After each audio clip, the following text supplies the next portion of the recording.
ഹരി ഓം. കഴിഞ്ഞ ഒരു 20 വർഷമായിട്ട് ഈ ലോകത്ത് ദുരിതങ്ങളും പ്രകൃതി ദുരന്തങ്ങളും രോഗങ്ങളും യുദ്ധങ്ങളും കൂടിക്കൂടി വരികയാണ്. ഇതിൻ്റെ പിന്നിലുള്ള യഥാർത്ഥ കാരണം നിങ്ങൾക്കറിയാമോ? ഇതിൻ്റെ പിന്നിലൊരു വലിയ സത്യമുണ്ട്. ആ സത്യം ഇതാണ്: പ്രപഞ്ചനാഥനായ ഭഗവാൻ നാരായണൻ തൻ്റെ അവസാനത്തെ അവതാരമായ ശ്രീ കൽക്കിയായിട്ട് അവതരിച്ചിരിക്കുന്നു. ഭഗവാൻ ഈ ഭൂമിയിൽ അവതാരം എടുത്തിട്ട് കൃത്യമായി പറഞ്ഞ 20 വർഷമായി. സുനാമി വരുന്നതിന് 2 മാസം മുമ്പ് ഒക്ടോബർ 3-ാം തീയതിയാണ് ധർമ്മരക്ഷാർത്ഥം ഭഗവാൻ ഭൂമിയിൽ അവതരിച്ചത്. എന്ന് പറഞ്ഞ് ഭഗവാന്റെ അടുത്ത് ചെല്ലാനോ ഭഗവാനെ കാണാനോ ഭഗവാനെ തിരിച്ചറിയാനോ ലോകത്തിലൊരു മനുഷ്യർക്കും സാധ്യമല്ല.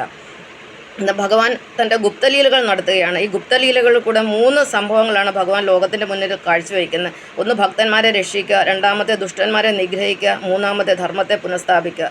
ധർമ്മത്തെ പുനഃസ്ഥാപിക്കണമെങ്കിൽ ഈ പ്രകൃതി ദുരന്തങ്ങൾ കൊണ്ടല്ലാതെ വേറൊരു വഴിയും ഭഗവാന്റെ മുന്നിലില്ല. അതുകൊണ്ട് നമ്മൾ ഭഗവാനെ ശരണം പ്രാപിക്കുക. ഭഗവാൻ അല്ലാതെ യാതൊരു സത്യം ഈ പ്രപഞ്ചത്തില്ല. നമ്മളെല്ലാം മിഥ്യയാണ്. നമ്മൾ കലിയുഗത്തിൻ്റെ അവസാനത്തിലേക്ക് പോയിക്കൊണ്ടിരിക്കുകയാണ്. ഈ കലിയുഗം തീരുന്നതോടുകൂടി ഭൂമി വെള്ളത്തിനടിയിലാവുകയും അതിനുശേഷം ഈ പ്രപഞ്ചം നശിക്കുകയും ചെയ്യും.